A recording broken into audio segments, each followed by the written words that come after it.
మా మమ్మీ వచ్చేసిందోచ్, మా అమ్మ వచ్చేసిందోచ్. ఇక సంతోషమే, పండుగలండి. డాన్సులు వేసేసారు, డాన్సులు. అమ్మా డాడీ అన్నం తినిపించారు నీకు, అన్నయ్య డాడీ. అన్నయ్య వచ్చి ఉండడేమోలే పాపం, ఖాళీ ఉండట్లేదండి. వాళ్ళ పెద్దన్నయ్యకి లేకపోతే తినిపిస్తాడు, వాడు కూడా తినిపిస్తాడు. మా అన్నయ్యలు ఇద్దరు బాగా చెప్తారు, మా డాడీ కూడా నన్ను బాగా చెప్తారు. మా మమ్మీ వచ్చేసిందోచ్, మా మమ్మీ వచ్చేసిందోచ్. మా మమ్మీ ఊరెళ్ళింది కదండి. మా పెద్దమ్మలు ఇద్దరు, మా అత్తయ్య కూరగాయలు అవి ఇవి అన్నీ సజ్జేస్తూ ఉంటారండి. మా మమ్మీకి ఇప్పటికి వండుతూ రాదండి. అంటూ అంతే మా ఎక్క మర్చిపోయాను. అంటే అబ్బడం అనుకోకుండా నేను ఎప్పుడు చూశాను కానీ వీటి పేరు మర్చిపోయాను. చామందుంపలు ఇవి రేపు ఎలా వండాలో మా అక్కని అడిగి తెలుసుకుంటే చెప్తారండి. ముగ్గురు ఎవరైనా చెప్తారు ఫోన్లో. మా పెద్దమ్మాలకి మా అన్నయ్యలు ఇద్దరు, మా పెద్దమ్మాల అబ్బాయిలు ఇద్దరు, మా బుజ్జి పెద్దమ్మాల అబ్బాయి, మా పెద్దమ్మాల అబ్బాయి అందరూ బాగా చెప్తారు మా మమ్మీని.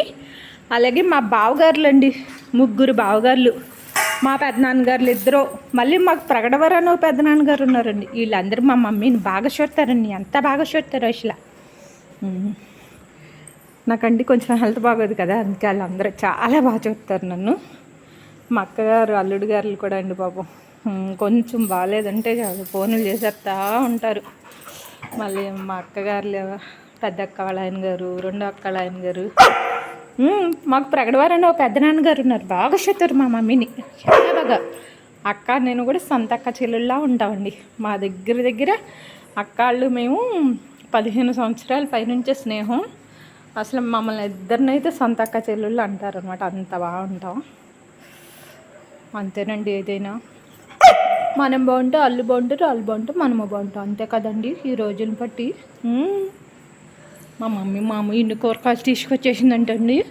రేపొద్దున్న అందరూ శివరాత్రి బాగా జరుపుకోనని. మా మామీ లేరు, అందుకే మా మమ్మీకి మనేది.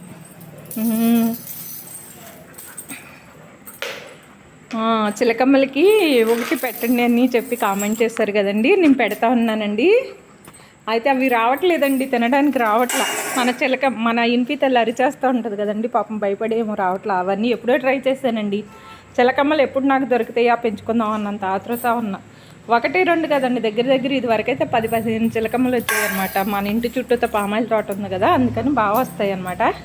చిలకమ్మలను చూసినా నాకు ఇష్టం అండి. చిలకమ్మలు అనే కాదు, నోరు లేని ఏ మూగజీవిని చూసినా అమ్మో నా ప్రాణం తరుక్కుపోద్దండి బాబు. పాపం పిచ్చి తల్లి కాటికి ఏం తెలుసండి బాబు.